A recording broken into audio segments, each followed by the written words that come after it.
reserved for high-risk stops. Judge Washington rolled down her window and waited calmly for the officer to speak. The conversation that followed was captured entirely on the officer's body camera, though that footage wouldn't surface until much later. Officer Stevens asked for her license and registration without explaining why he had stopped her. Judge Washington politely asked what the reason for the stop was, a perfectly reasonable question that any driver has the right to ask. Stevens told her to just provide her documents and stop asking questions. Judge Washington handed over her driver's license and vehicle registration. Her license clearly identified her as a federal judge, complete with the official designation that should have immediately changed the tone of the interaction. Stevens looked at the license for several seconds, long enough to read every detail, but his demeanor didn't soften. If anything, he seemed to become more aggressive. Here's where the story takes its first disturbing turn. Instead of recognizing that he was dealing with a federal judge and adjusting his approach accordingly, Officer Stevens appeared to be irritated by her credentials. He asked her if the license was real, implying that she might be using fake identification. Judge Washington, maintaining her composure despite the obvious insult, calmly confirmed that yes, the license was authentic, and she was indeed a federal judge. Stevens then did something that no reasonable officer would do during a routine traffic stop. He ordered Judge Washington out of her vehicle. She asked why this was necessary for a minor speeding violation, pointing out that she had been cooperative and provided all requested documentation. Stevens raised his voice and repeated his command, adding that if she didn't comply immediately, she would be arrested for obstruction. Judge Washington knew her rights better than most people in America. She knew that ordering someone out of their vehicle during a routine traffic stop required reasonable suspicion of criminal activity or officer safety concerns, neither of which existed in this situation. But she also knew that arguing with an aggressive police officer on the side of the road was dangerous, especially given the growing tension in the interaction. She complied with the order and stepped out of her car. Once she was standing beside her vehicle, Stevens told her to put her hands on the hood and spread her legs. Judge Washington was shocked. This was the position used for searching suspects who were being arrested, not for citizens receiving traffic citations. She asked what she was being arrested for, since no crime had been committed. Stevens didn't answer her question directly. Instead, he said she was being detained for investigation. The body camera footage shows Judge Washington standing with her hands on her car, maintaining her dignity despite the humiliating circumstances. She remained calm and respectful, even as Stevens began what can only be described as an unnecessary and invasive search. He patted her down thoroughly, checking her pockets, her jacket, even her shoes. The search revealed nothing illegal or dangerous, just the normal items anyone might carry. A phone, car keys, a small purse with a wallet, and some cash. But Stevens wasn't finished. He told Judge Washington that he needed to search her vehicle for contraband. She informed him that he had no legal right to search her car without probable cause or her consent, both of which were absent in this situation. Stevens claimed that her refusal to consent was suspicious behavior that gave him the right to search anyway. This was completely false, a violation of basic constitutional law that every police officer is trained to understand. By now, several neighbors had noticed the commotion and had come out to see what was happening. They recognized Judge Washington from community events and were confused about why she was being treated like a criminal. One neighbor, an elderly man named Robert Chen, who lived across the street, started recording the interaction on his phone. When Stevens noticed the recording, he became even more agitated. Step out of the vehicle, ma'am. Officer, I have not been drinking. I passed your test. I smell marijuana. I'm searching the vehicle. You have no probable cause. Turn around, you're under arrest. I am a federal judge. This is a serious mistake. Yeah, sure. Not the aggressive stance typically reserved for high-risk stops. Judge Washington rolled down her window and waited calmly for the officer to speak. The conversation... You are eating! You are eating! Eh? I told you I will not, you will not eat in this house! Look, if you touch me, I'll slap you! What kind of nonsense? I told you you will not eat in my house!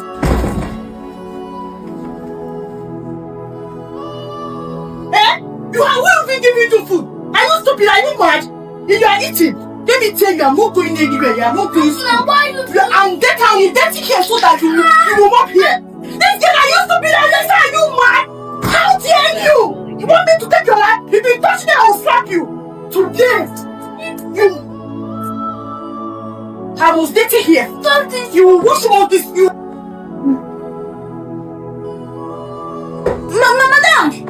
Madam, you never go to school in your life. Madam, what are you pouring all these things on the ground? Look at that! How dare you? How dare you? They come on, man. You want to say what I'm doing? No, I don't have it. If you touch me up again, I will stand on you. Please, I'm doing something. Okay, you will not eat in my house again. I said you will not eat. You will not eat. I can see you're mad, you're being stupid. You don't have fear. Huh? You don't know how to respect your madam. Please. So what's your business is this? Please, just calm down. I don't know what this child is. Why will you be treating her this way? Hey! You said I should calm down? I should calm down in my own house. Hey! You know what? Go and pack your things and get out from my house. Since you don't have any at all fear. Are you okay? I'm just trying to calm you down. Nothing there. You're coming and you are trying to calm me down. Eh? No problem. I know what to do. You okay? You're okay? I don't know what is wrong with your stepmom. You are going out of my house. What kind of nonsense is this? Are you sure you're okay? You're okay, right? Hey, come on, Meg! Take it back at me! You sure you are getting out from my house? Hey, come on, Meg, the whole body! Eh? You have the pencil to touch! I am can't get along, please. That is not get out from my house. Ma, please, just forgive me. I'm just trying to calm you down, nothing else. Yes, ma. I'm sorry. You are trying to calm me down. Eh? You want to tell my husband everything? No, let me tell you. This girl, she's not my daughter. Huh? I must punish her. Yet, I will deal with her. I cannot be alive and I will take care of a dead woman's child. Then what? Get out of my house. We don't have any right to talk to you. Get out! Get out! Get out! Get out! Nonsense, guy! Get out! And you! See, you will clean here. Are you hearing me? And let me tell you, if your father comes back and you hear this, I will deal with you. I am start cleaning here. Start cleaning here. Start cleaning here! I better clean here. I practice. Use your hand! Use your hand! Use your hand and pack it! A total of nobody! Don't you know you're a total of nobody? Eh? And you want to come and stress me? What rubbish, what nonsense! Be doing it fast! I said you're stupid, you must... What's the meaning of this? Babe! What is the meaning of this? What is all this nonsense here? No, the child lifts me up! Sarah! She didn't see what your daughter did! What again, Sarah? She was sick! Why will you mess up this place? Sarah, I'm talking to you! Why will you mess up this place? Jesus Christ of Nazareth! Sarah, I think enough is enough. Enough is enough of this your nonsense in this house. See, I must take you to your grandmother's house. Just keep your mouth shut! Jesus Christ of food! So what? Let me tell you, this girl, I am the one eating here. And so a girl from nowhere, she poured. Yeah, I don't know, it's Pepsi, whatever. She poured everything on the food I'm eating. So I went and brought out my... Let's skip to the end.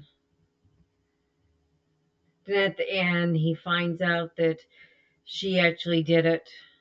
I haven't seen this before, but I know where it's going.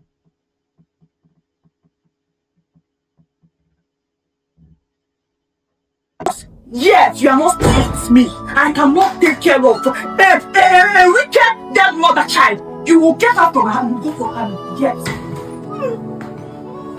Hi.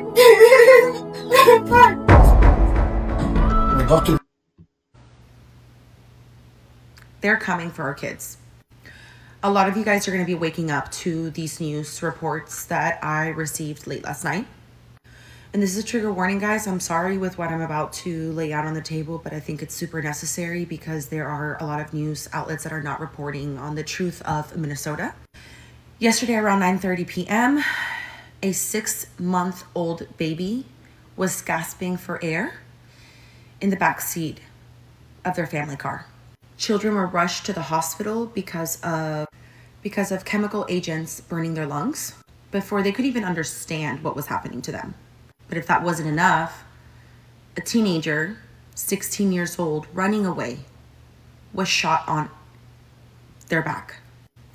Let that sit for a minute. This is Minnesota. This is our country. This is now.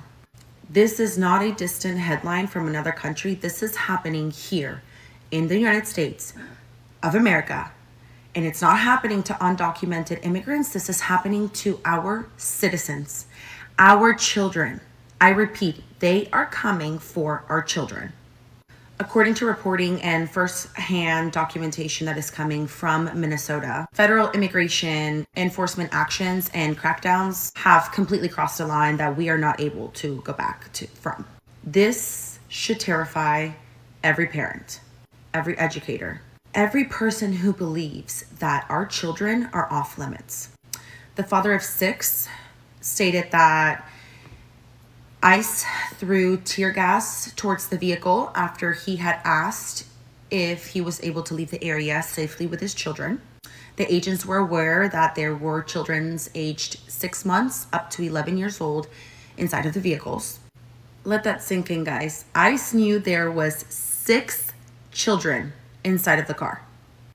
Babies and children do not protest. Babies and children do not resist arrest. Babies and children are not criminals. They do not pose a threat. They breathe, and when tear gas fills that air, their bodies absorb it faster, deeper, and more dangerously than any adult ever could. They were rushed to the hospital because their lungs were not capable to cope with what was unleashed inside of the vehicle. If tear gas brings a grown man to his knees, just imagine what it does to an 11-year-old, to a 6-month-old. We are not fucking mad enough. We are not doing enough. We are not protecting our children. And then the child that ran. We don't know a lot of specifics of the situation. We cannot locate the child that was shot. From my understanding, he was a 16-year-old child who was fleeing an area where ICE was present. He was shot in the back, which last time I checked doesn't pose a threat if you're running away with your back towards a cop or an ICE agent. What we are not understanding is you don't shoot anyone on the back unless you believe their life is expendable, disposable. You don't deploy chemical weapons near families unless you've already decided that collateral damage is acceptable. And you don't get to just shrug this off because it's not happening here in Texas. They are coming for our children. This is not about law and order. This is not about border security. This is about power without restraint. When a state or an agency normalizes violence towards children or around children, we learn. Check this out. This woman is incredible. Just because every time she takes her son to school, she has to carry him across this 100-meter wide river. This little river is the biggest obstacle on her son's way to school. The woman thought, this can't go on every day. If the water rises, we can't cross. And it's dangerous. So she had this bold idea. She decided to go back and build a bamboo bridge across the river. When the woman's plan reached the village, everyone thought she was daydreaming, saying how could a woman possibly manage such a project? These people not only refused to help, but also mocked her, facing their doubts. She didn't argue. She just started her building journey alone. Even though she had no experience in construction, she had amazing practical skills. Even though the whole process was full of challenges, thinking of her son's bright future, she was determined to push through. So, she searched online for lots of professional knowledge on bridge building. She pulled out her phone and watched bridge building tutorials. Until sunrise, the screen light showed the redness in her eyes. Over 30 days and nights, the pile of bamboo by the river grew tall, then shrank away. The bridge piers were made from huge stones in the river. She waded in the water, pushing each stone into place. Sharp rocks underfoot cut through her shoe soles. The pain made her gasp, but she didn't dare stop. Once a storm washed away the early framework, she stood in waist-deep water gathering bamboo pieces, tears mixing with rain as they fell. But she gritted her teeth and gathered the pieces back together. My son is waiting for me. The bamboo bridge railing showed her care, using bamboo strips and wooden sticks. The height reached just her son's shoulder, to prevent him from falling while walking. The bridge deck had solid wooden planks, neatly arranged, providing grip underfoot. On completion day, she held her son standing at the bridge's center. Wind whistled through the bamboo, making a rustling sound, like termination. It was paved with bamboo strips of hope for her son. They say women are as capable as men. It's never about comparing strength, but when facing love and responsibility, turning impossible into I can do this. As the bamboo bridge aged and gained patina, as her son's footprints layered the bridge again and again, this bridge was no longer just a river crossing. It was a path to the future, built by her mother's hands. In every inch of bamboo shadow lies the deepest tenderness. You watching this right now probably have one leg crossed over the other, or are in the bathroom, not sure if I guessed right. Giving a like is a kind gesture. Not giving one is fine too. Since you've made it this far, beautiful and kind soul, you surely won't mind giving a free like for support, to encourage this amazing mother. Your support is her motivation to keep creating. Thank you so much. Here we have the woman's hand-built bamboo river bridge. And we're wrapping up. If you hadn't seen the whole process, it would be hard to believe. ICE and Border Patrol and all of the people have been so good. Really?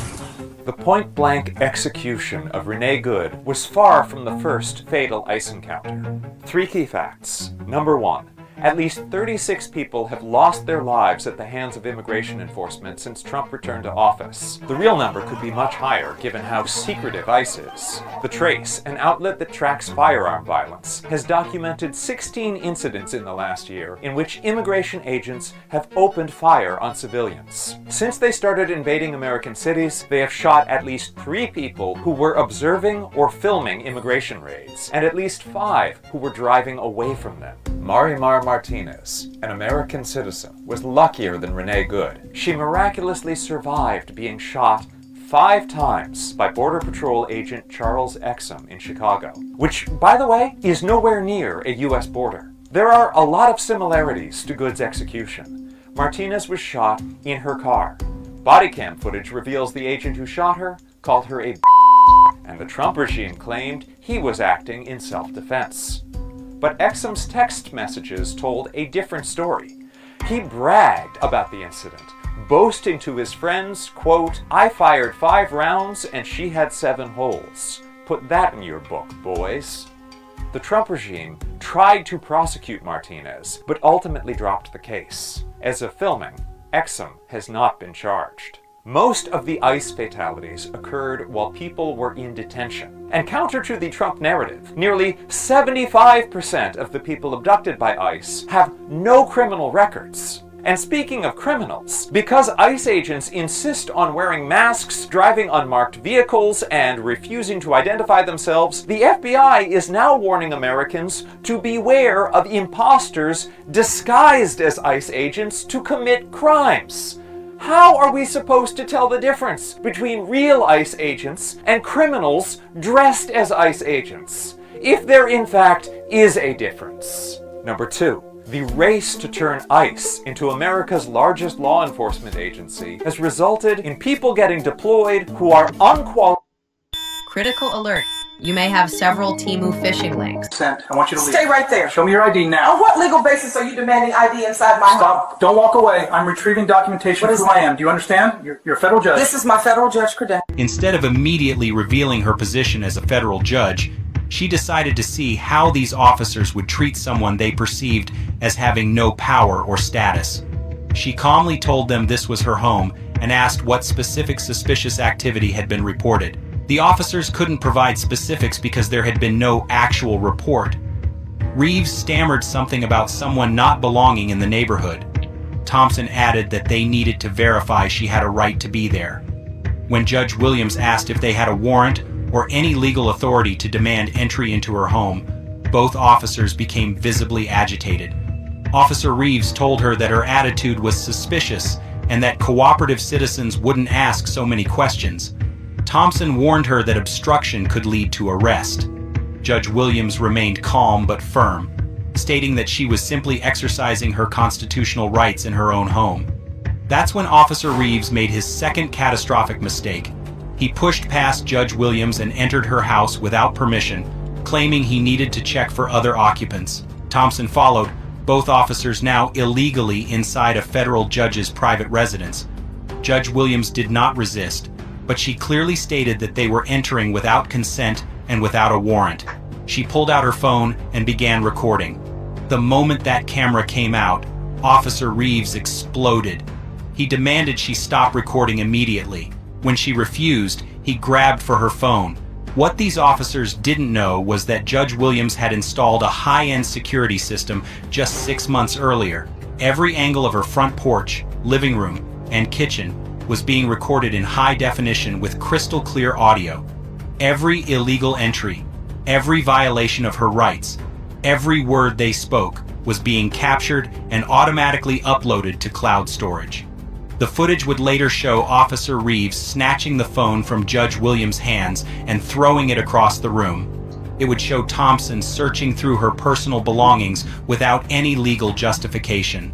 It would capture them demanding she prove she lived there while they stood illegally in her own living room. But the most damaging footage was yet to come. When Judge Williams asked for their badge numbers and the name of their supervisor, Officer Reeves lost complete control. The racial slurs that poured out of his mouth next would end his career and land him in federal prison. Thompson, rather than stopping his partner, joined in with his own disgusting commentary about people who didn't know their place. They told her that fancy houses and expensive neighborhoods weren't for people like her. They said she was probably dealing drugs or prostituting herself to afford the mortgage. They used language so vile and hateful that when the footage was eventually played in court, several jurors visibly recoiled.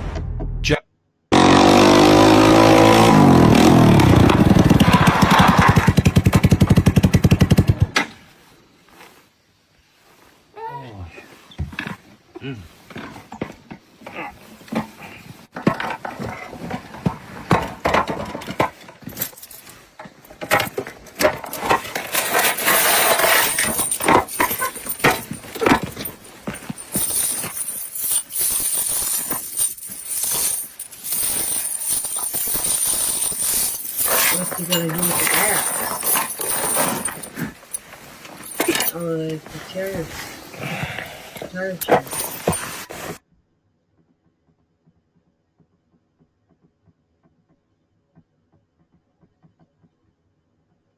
I'm not being impatient. I just wanted to see how he was going to do this.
Don't you get it? It's already too late. If we have masked men in the streets, pulling people from their homes, from their cars, from their schools, from their jobs, without asking for a proper identification, without even giving them, if we just have masked men stealing people in the streets, why don't we stop there? Why is it not a problem just there? Now all of a sudden we're having moral debates on whether a woman deserved to be shot for driving through the street. Was it because she was protesting or a legal observer or impeding a legal process? No, she was a human being in her car on the streets. What are we not getting about this? We are already surpassing Hitler, Nazi Germany. Do you not see this? If we have to debate the morality of does a person deserve to be shot in the face by a masked man who just jumped out of his car working for the government, what have we become?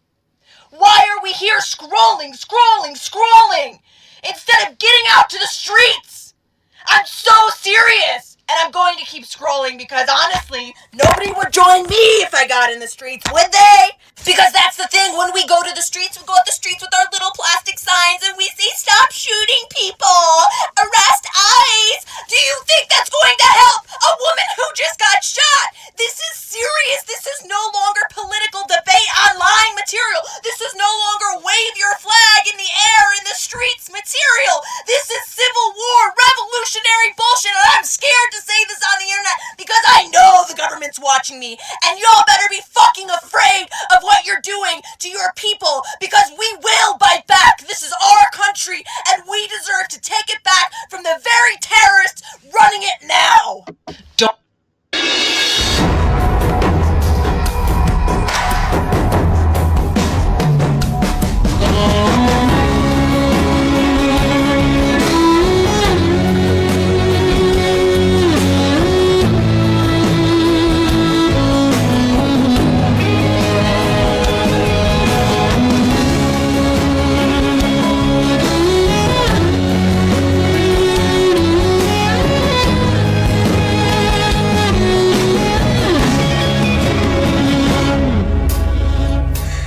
一个人跳着孤单的舞步，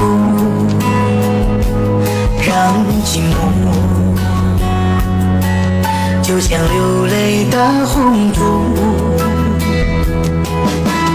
任我心繁华，夫妇为谁而起。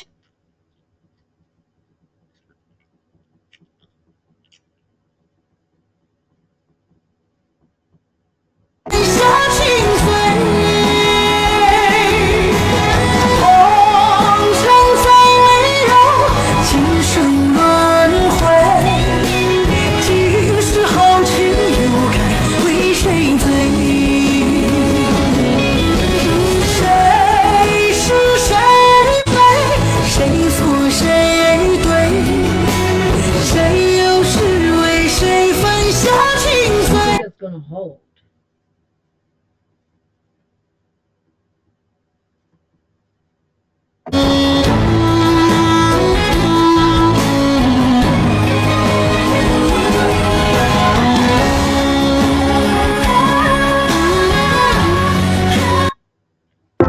Outside the office, a distressed woman was sitting and crying when suddenly the boss stopped right in front of her. The woman panicked and asked, "Do you know the boss of this company?" The boss replied seriously, "I am the boss of this company." Wiping her tears, the woman said, "Boss, my husband works here. He had an accident and now he's in the hospital. Look at my condition. I have no money and my husband is still admitted. We are a family. How am I supposed to survive?" The boss was shocked. "Who is your husband?" The old woman mentioned her husband's name. Wang Zhou. Wang Zhou? The boss recalled. "I remember, the accident happened in the company, and we already paid him compensation." The woman immediately shook her head. "No, boss. We didn't receive a single penny." The boss's expression changed. "What? But I personally signed the papers and handed the money over to his family." The woman's voice trembled. "Boss, nothing reached us. I had no other way. That's why I came to you today." The boss took a deep breath. "Did Wang Zhou not give you anything?" "No, boss. He always said the salary is low and that we have to handle our own problems." The boss started losing patience. "How is this possible. Don't worry, if he didn't give you the money, I will personally get you justice. The boss immediately picked up the phone. Hello, Wong. Where are you? Come to the office right now. The woman kept crying. Boss, I'm so helpless. The boss said softly, don't worry, I understand everything. The truth will come out. A few moments later, Director Wang came running in. The boss said in a harsh tone, yes, you, come here. The boss glared at him. I've heard that the 2025 low promotion bonus was announced. I told you to inform all employees. Did you? Wang stuttered. No, boss, not yet. The boss asked for his phone, opened the app, and showed him how to claim the bonus. Wang smiled with excitement. Boss, I've claimed my reward. Congratulations. Now inform everyone else too. Then suddenly, the boss's tone changed. Now let's talk about the real matter. Do you know this woman? Wang quickly replied, yes, she is Wang Zhou's wife. The boss shouted, then tell me. I told you to give them the compensation after getting the signatures. Where is the money? Wang nervously lied. Boss, I delivered the money to the hospital myself. The woman cried out. That's a lie. He told us the salary is low and we must handle our own problems. The boss exploded with anger. Tell the truth. Where is the money? Wang's voice shook. Boss, I bought a house. I was short of 1 lakh, so I used that money. The woman screamed. Those were the funds that could have saved my husband's life. The boss roared. Quiet. And you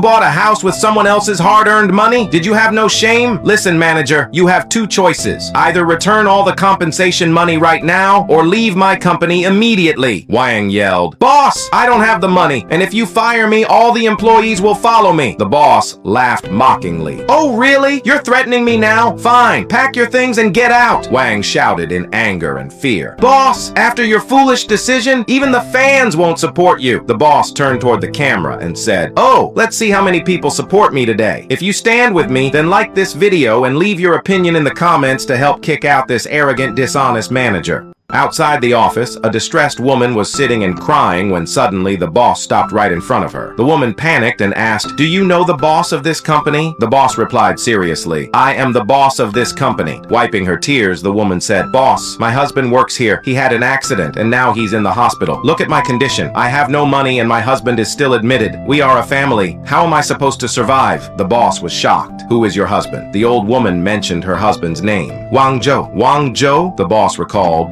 Remember, the accident happened in the company, and we already paid him compensation. The woman immediately shook her head. No, boss. We didn't receive a single penny. The boss's expression changed. What? But I personally signed the papers and handed the money over to his family. The woman's voice trembled. Boss, nothing reached us. I had no other way. That's why I came to you today. The boss took a deep breath. Did Wang Zhou not give you anything? No, boss. He always said the salary is low.